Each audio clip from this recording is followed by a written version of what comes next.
Você trouxe sua Bíblia? Não, não trouxe porque eu leio no painel. Então, ótimo.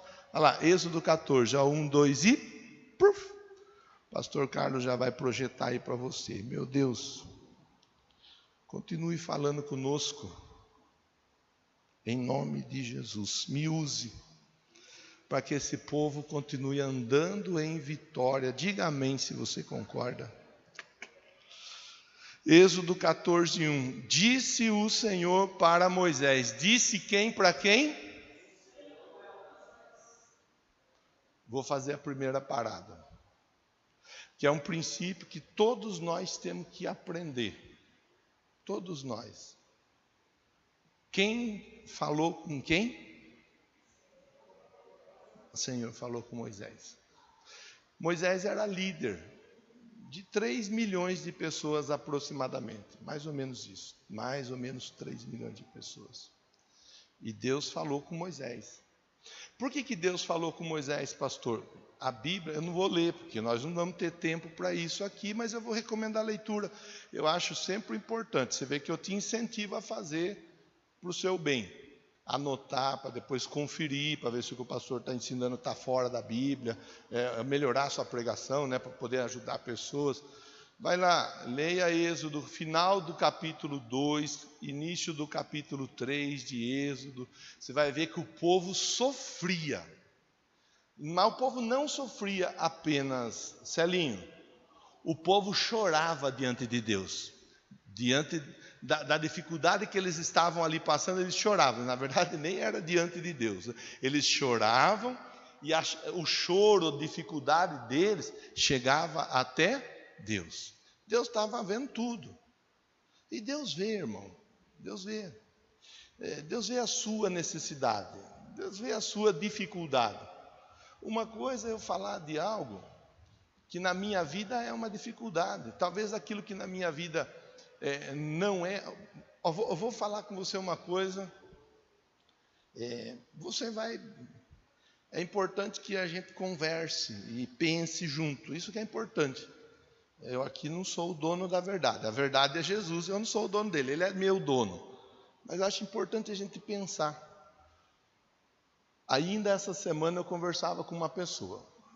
E a pessoa me perguntou assim: Daiane, você é da igreja? Eu falei, sim, sou da igreja do Evangelho Quadrangular, lá no bairro São Jorge. Inclusive, se você quiser visitar, para nós será uma alegria receber você. Coisa que eu sei que você faz também com seus amigos, com a sua família, com as pessoas que estão à sua volta. Convidar a pessoa para vir na igreja onde você congrega. Eu imagino que você faça. Eu costumo fazer isso. Aí a pessoa falou, que bênção, que legal. Ela não usou essa palavra bênção. Usou uma outra palavra de gente religiosa, mas não era essa a palavra. Mas, que bom, que legal. Eu tenho um dia vontade de conhecer uma igreja evangélica e a Quadrangular é a igreja que eu tenho vontade de conhecer. Falei, bom, então você já sabe onde nós estamos nos reunindo, é a nossa convidada. Aí está lá presente e tal. Falou, eu não tenho carro, eu moro em tal lugar, mas eu vou conseguir uma pessoa para me ajudar dando carona, eu quero ir conhecer lá. Beleza. Aí essa pessoa falou, eu tenho familiares que são religiosos, e aí ele falou lá, não vou falar de religião, porque não vai ajudar em nada para nós aqui falar da religião da pessoa, não vai agregar nada. Ela falou, minha família tem uma religião, tal, eu queria tanto, mas eu vejo algumas coisas, que a turma fala algumas coisas, mas faz diferente do que fala. Aí é difícil, né? Quando a pessoa quer mostrar muito, mas fazer pouco do que fala. É difícil quando a pessoa fala, faça o que eu digo, mas não faça o que eu faço. É difícil assim. A pessoa tem que falar e fazer. A pessoa tem que falar e dar testemunho. Mas eu ouvi, aí a conversa virou para o lado da bebida. Não sei se algum de vocês aqui bebe, não é problema meu se você bebe ou deixa de beber. Eu bebia. Eu tinha na minha casa o meu garrafão de pinga. Eu tinha. Não tenho vergonha de falar, porque essa é a minha marca, que Jesus falou, seu pecado está perdoado, pega a sua maca, levante e ande. Então, a bebida na minha vida é maca. É motivo de orgulho eu dizer, Deus me curou dessa desgraça, que para mim é uma desgraça. Pronto, não tenho vergonha de testemunhar e tenho orgulho de poder dizer, Jesus me libertou dessa porcaria. Pronto. Aí a pessoa fala, mas então, não sei o que tem da bebida.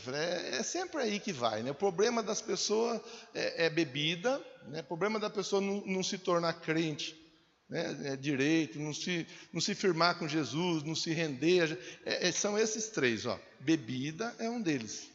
Que a pessoa, geralmente, ela bebe, mas ela não quer largar a bebida. Então, entra a bebida aí, o templo, a pessoa fica com a bebida. Outros vícios, dos mais variados também, que as pessoas, às vezes, elas não querem abrir mão do vício. E entre o templo e o vício, ela fica com o vício. E o outro problema, o terceiro problema é dízimo e oferta também. É outro problema, que tem gente que tem dificuldade com esse assunto. E nós vamos ler o texto, nós vamos entender a conversa. Então ela me perguntou, mas você bebe? Aí eu tinha duas opções. Dizer assim, eu bebo, mas bebo socialmente, que não é o caso, eu não bebo.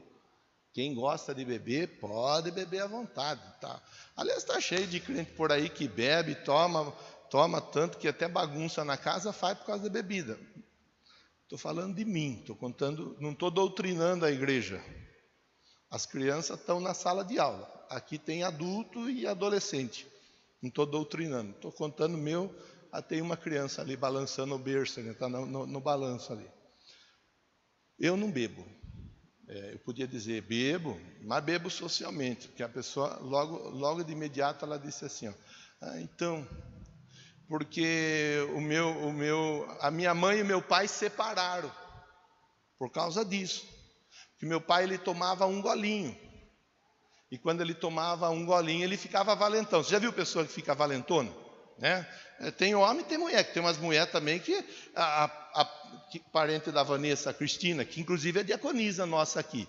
A Cristina era valente, não era? Ela andava até com um facão na mão, era valente, irmão. Mas Jesus mudou a história dela, graças a Deus, agora ela está aqui, é diaconisa, mudou a história, inclusive deu para ela um apartamento, que ela também não tinha condição nenhuma de comprar, e ela tem um apartamento hoje também. Mais um testemunho, só mais um testemunho. Pois bem, ela falou, porque meu pai e a minha mãe não tinha jeito. Meu pai ele tomava um golinho, daí ele ficava valentão, ele ficava brabão, aí ele judiava da minha mãe, ele judiava da gente, acabou separando. Falei, bom, você está vendo só, eu até conversei depois, nem lembro com quem que eu conversei aqui no decorrer da semana. Veja a importância do nosso testemunho. A importância, se eu sou aquela pessoa que toma o meu golinho, aí eu tenho que falar que eu bebo o meu golinho. Aí a pessoa vai dizer, então se você bebe o golinho, também lá em casa nós bebemos o nosso golinho. E é de golinho em golinho que está cheio de família sendo arrebentada. Eu não bebo. Eu não sinto nojo, não sinto nada. A pastora Kátia fala que ela sente, só dela sentir o cheiro, ela sente uma coisa. Eu não sinto, irmão. Eu não sinto, de verdade. E não sinto vontade disso.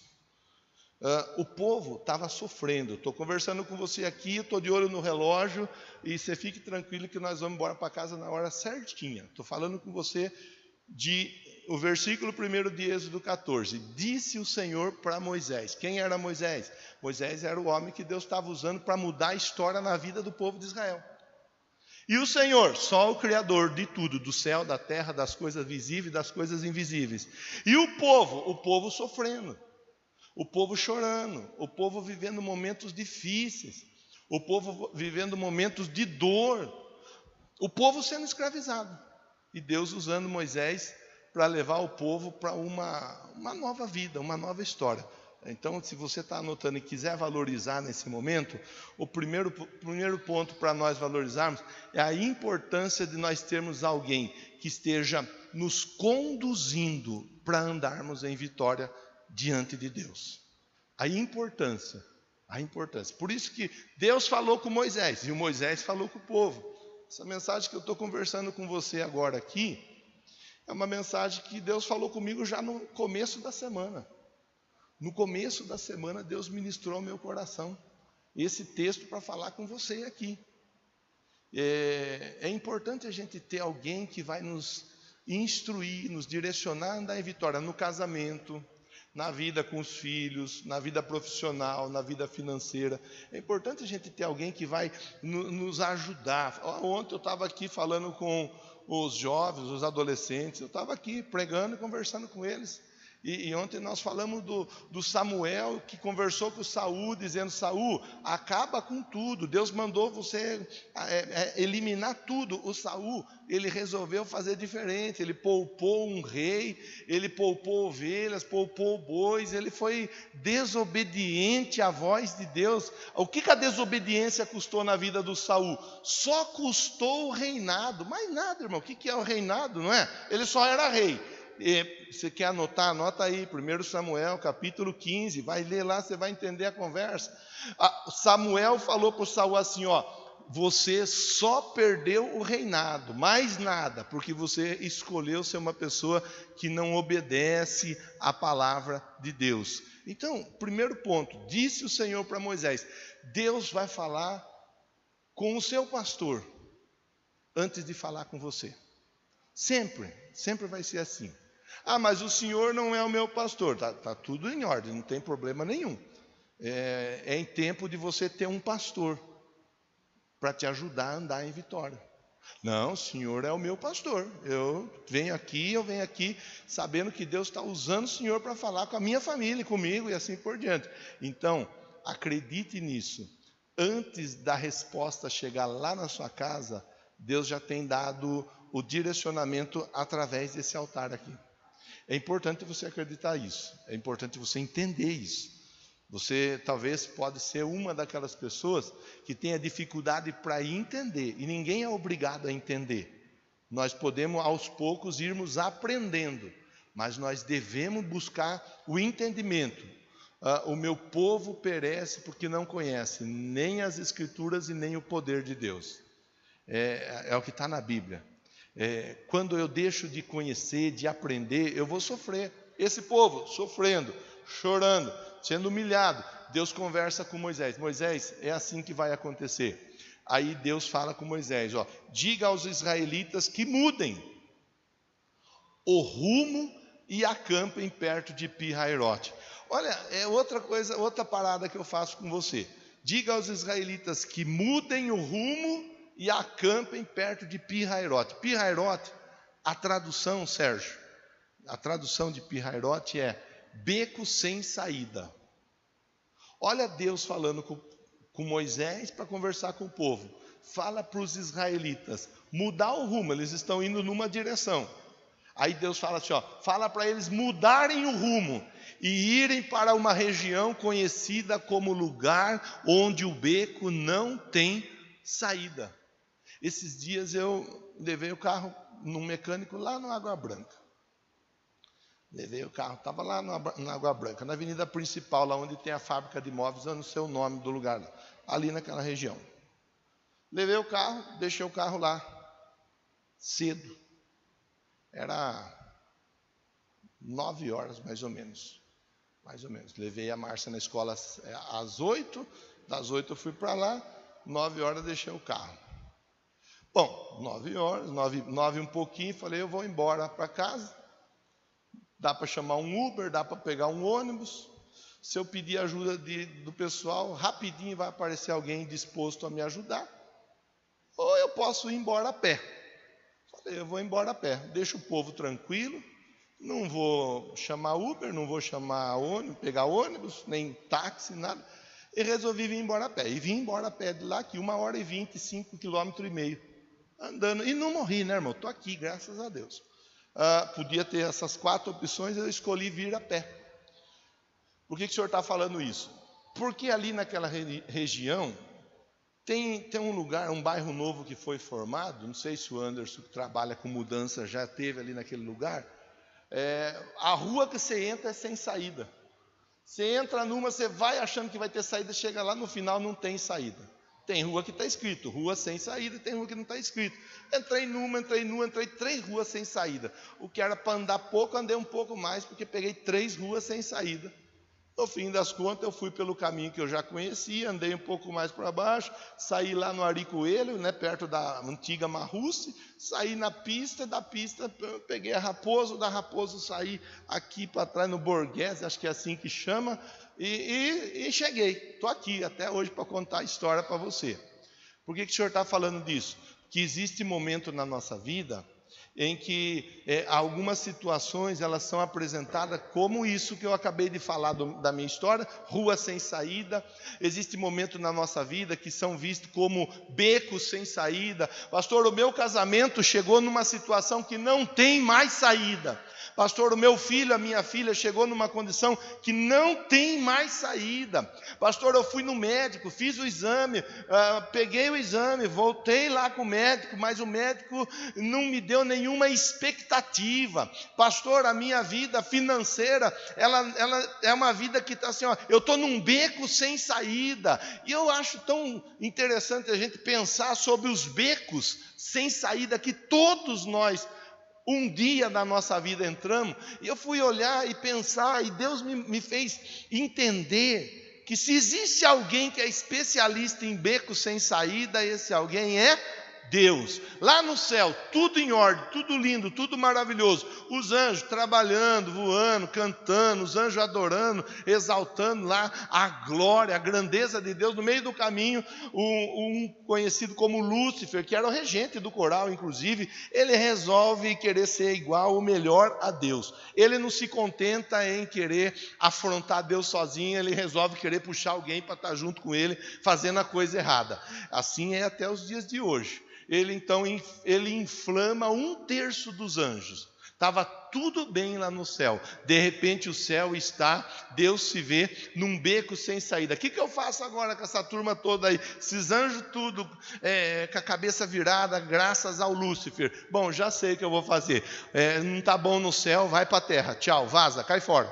E Deus lançou o Lúcifer. Satanás foi lançado do céu e veio para a terra. Ele e 1/3 dos anjos. Aqui na terra estava tudo lindo, tudo maravilhoso. Adão e Eva no paraíso, jardim, a vida deles estava tranquila. A serpente conversa com a Eva, enrola a Eva, pega o Adão, coloca o Adão no rolo também. De repente o quê? Aquilo que estava tudo bem é achado como sendo algo num beco sem saída. Agora o entendimento deles foi aberto, eles estão debaixo da maldição da eternidade, afastada de Deus por causa da desobediência. Bom, Deus fala assim, ali parece que eu estou vendo mais um beco sem saída. Alguém há de ir por nós. Quem há de ir por nós? E Jesus, eu vou, deixa que eu vou. Me envia. A Bíblia diz que Jesus veio como uma resposta para esse beco sem saída que Adão e Eva estavam lá no jardim do Éden.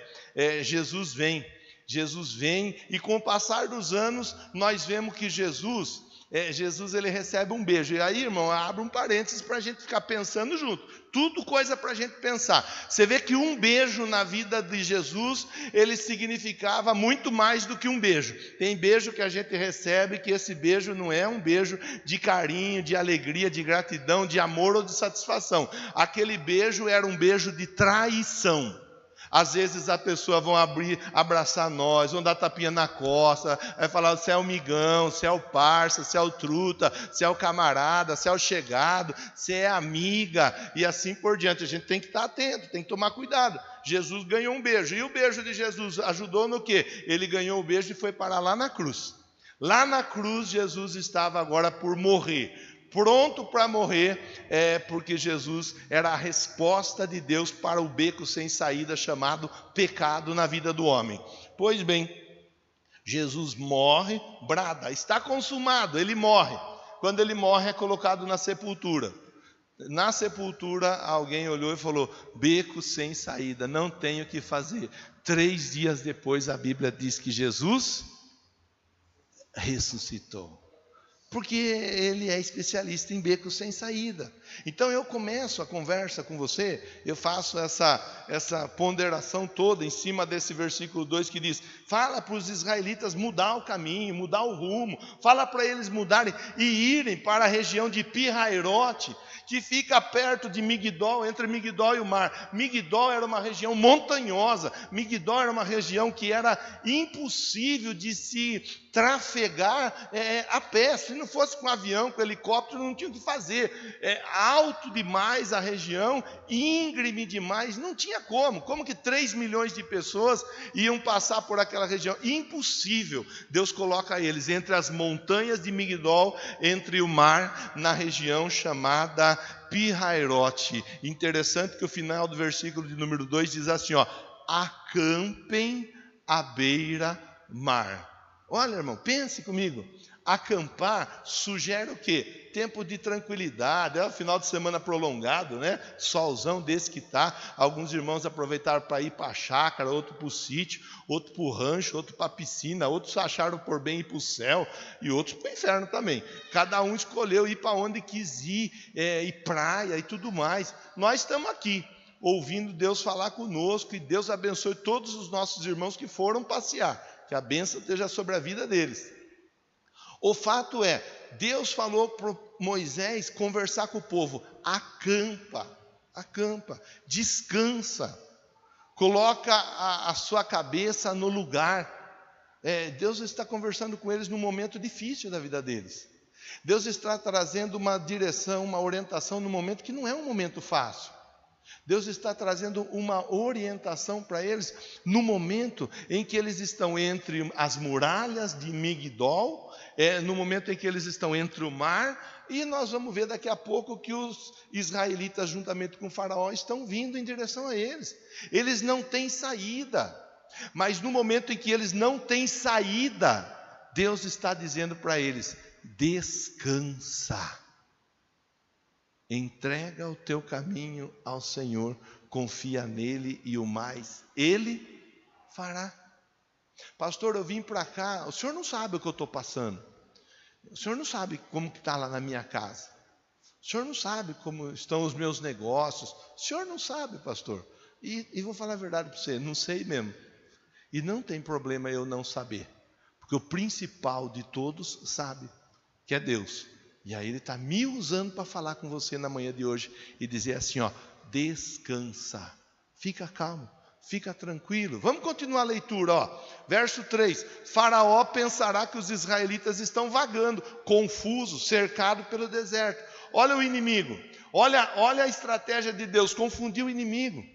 Olha a estratégia de Deus, eles estão sentados, eles estão acampados, eles estão tranquilos de frente para o mar, e a cabeça dos inimigos vai ser confundida. Lembra? Anote aí no seu esboço. Lembra aquela mulher que teve uma criança através da visita e da bênção do homem de Deus na casa dela? Teve uma criança, e em um dado momento a criança morreu. Ela foi em direção ao profeta. O moço que ajudava o profeta foi conversar com ela: como que está a sua casa, a sua família, como que está tudo lá? Por lá está tudo bem. Estava bem, irmão? A gente sabe que não estava bem, porque tinha morte na casa dela. De um lado Migdol, do outro mar, do outro os egípcios. Mas da boca dela saiu a palavra da vitória: está tudo bem, porque ela estava acampando em Migdol. Era um momento, era um tempo, e onde ela não tinha saída, era um beco sem saída, ela não tinha muito o que fazer. E aqui eu abro um outro parênteses para a gente pensar junto, irmão. Para a gente pensar junto. Da nossa boca pode sair a palavra da vitória ou a palavra da derrota. Da nossa boca pode sair a palavra que muda um casamento, que muda a vida de um filho, ou a palavra que acaba com o casamento, que acaba com a vida do filho. Da nossa boca pode sair a palavra que muda tudo. Da boca, a Bíblia ensina para nós que da boca de um justo pode sair uma palavra que pode servir de remédio para o osso. Agora pode sair tanto a palavra que serve de remédio, como a palavra que mata.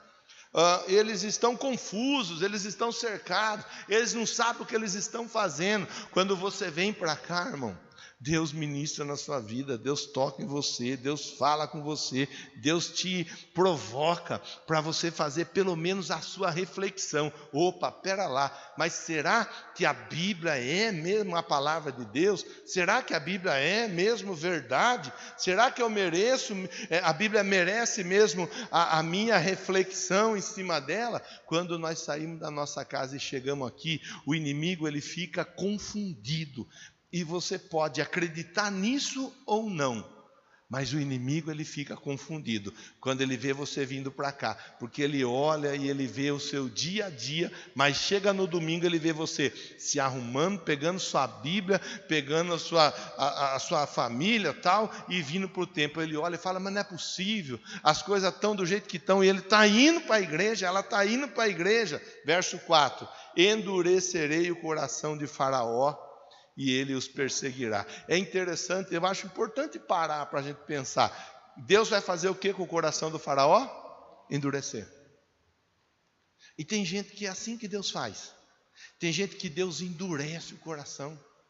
Tem gente que nós olhamos e falamos, mas não é possível, mas não pode ser uma coisa dessa. E Deus fala assim, eu endureço o coração. Eu endureço o coração. E ele vai perseguir vocês. Deus falando com Moisés. E através de Moisés falando com o povo, todavia eu serei glorificado através do Faraó, eu serei glorificado através do... Mas não era o Faraó que estava com o coração duro? Não era o Faraó que não acreditava? Não era o Faraó que tinha dificuldade em relação a Deus? Era o Faraó. É o Faraó que tinha... O problema estava no Faraó. Veja, continuemos a leitura. Os egípcios saberão que eu sou o Senhor. E assim fizeram os israelitas. Contaram ao rei do Egito que o povo havia fugido. Então Faraó e os seus conselheiros mudaram de ideia e disseram, o que foi que fizemos? Fazer mais uma parada. Contaram, quem contou? Os egípcios. Contaram para o Faraó que o povo de Israel estava fugindo. Olha os egípcios. O Facebook, o Instagram da época, os fofoqueiros de plantão, lá no Egito, os egípcios foram lá falar com o Faraó, ei, é o seguinte, o povo de Israel está perdido, o povo de Israel não sabe o que está acontecendo, eles não sabem o que estão fazendo, e olha a fala, e aqui eu quero que você redobre a atenção, porque eu prometo para você que eu vou encurtar a conversa, mas é importante eu te ajudar a refletir sobre essa parte. Eu encurto a conversa e nós vamos embora para casa para almoçar, ou quem tem outro compromisso, para fazer, vai. Mas vamos ver, fala dos israelitas, fala de Faraó, fala dos egípcios, fala do Faraó. Deixamos os israelitas saírem. Perdemos os nossos. É assim que o diabo vê você. Faraó não era escravo. Alguém preparado na teologia vai dizer, Faraó não era escravo. Eu vou dizer a verdade, ele não era escravo. Ele era Faraó.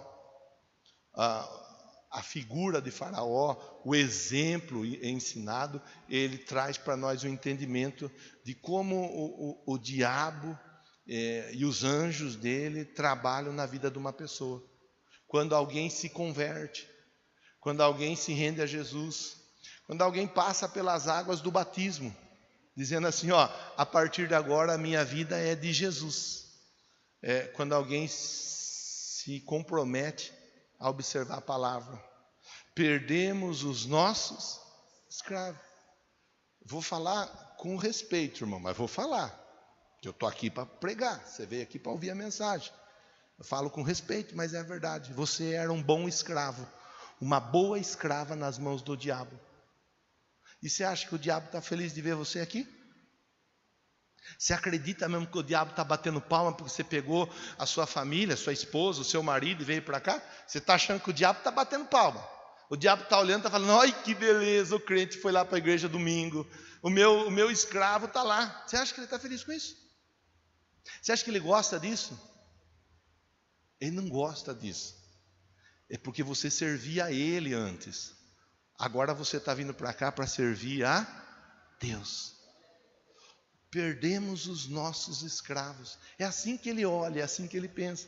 O que ele pode fazer para atrapalhar a sua vida? O que ele pode fazer para desviar você? O que ele pode fazer para trazer confusão na sua casa, na sua família? O que ele puder fazer para atrapalhar tudo e fazer com que você seja novamente um escravo, ele vai fazer.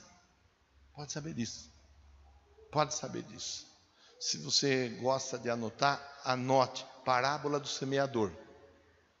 Parábola do semeador. Conta assim, ó. O semeador saiu a semear. Eis que uma parte da semente caiu à beira do caminho, a outra parte caiu no terreno rochoso, entre as rochas. A outra parte caiu no terreno espinhoso.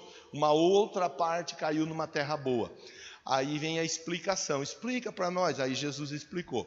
A parte que caiu no caminho, e vieram as aves e comeram aquela parte, a semente, ela é a palavra. Aí ele diz assim, ó, essa parte que quando a semente caiu no caminho, vieram as aves e comeram, é quando a pessoa recebe a palavra, mas ela não entende a palavra.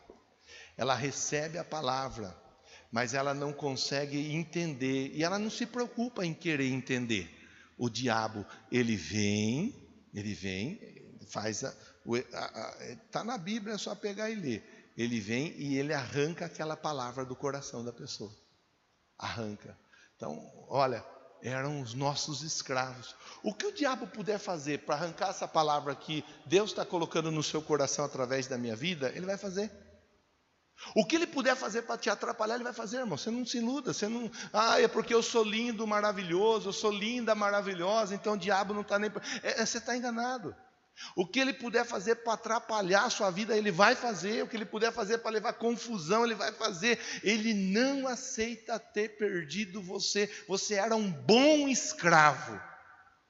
Você era, irmão, mas você não é mais. Vou dizer de novo para você agarrar essa palavra de bênção sobre a sua vida. Você era um bom escravo, mas você não é mais escravo. Diga amém, diga graças a Deus.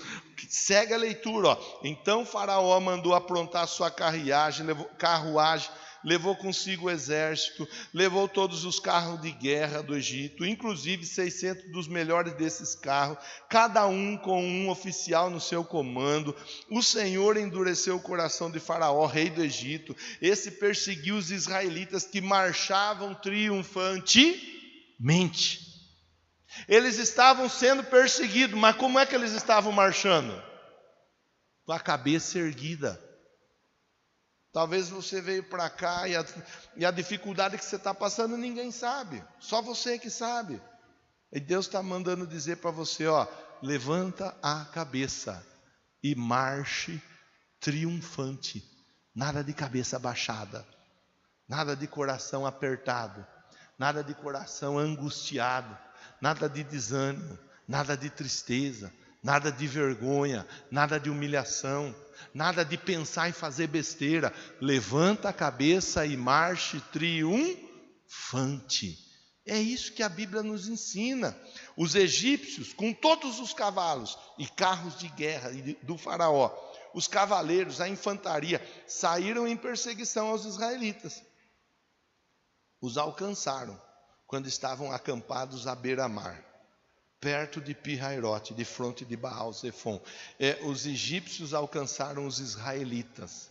Mas alcançou os israelitas? Alcançou, está na Bíblia que alcançou. Mas não foi Deus que conduziu eles até aquele lugar?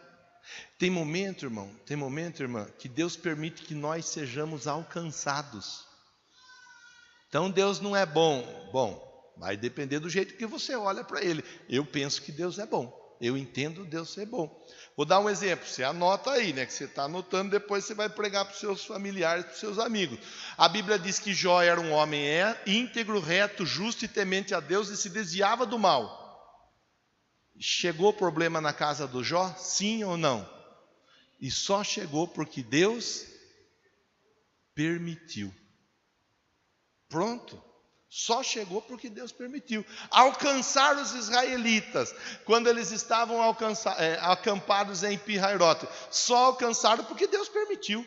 Se Deus não tivesse permitido, eles não tinham alcançado. O Daniel só foi colocado na cova com os leões porque Deus permitiu. Se Deus não permitisse, ele não teria sido colocado. Lá na cova, Deus fechou a boca dos leões. Sadraque, Mesaque e Abednego foram colocados na fornalha aquecida 10 vezes mais, porque Deus permitiu que fosse colocado. Lá na fornalha, nem o cheiro da fumaça ficou na roupa dos três. E ainda tinha um quarto homem andando junto com eles lá, que nós já entendemos e aprendemos que era Jesus junto com eles na fornalha. Irmão, irmã, tem coisa que acontece, por isso que eu comecei a oração com você dizendo: ore a Deus e agradeça, seja uma pessoa grata a Deus, seja uma pessoa que sabe agradecer a Deus pela esposa que tem, pelo filho que tem, pelo marido que tem, pela empresa que trabalha, pelo pão que está na mesa, seja uma pessoa agradecida a Deus pela saúde, seja uma pessoa agradecida a Deus por tudo que você tem, inclusive pelas dificuldades. Aqui eles estavam alcançados,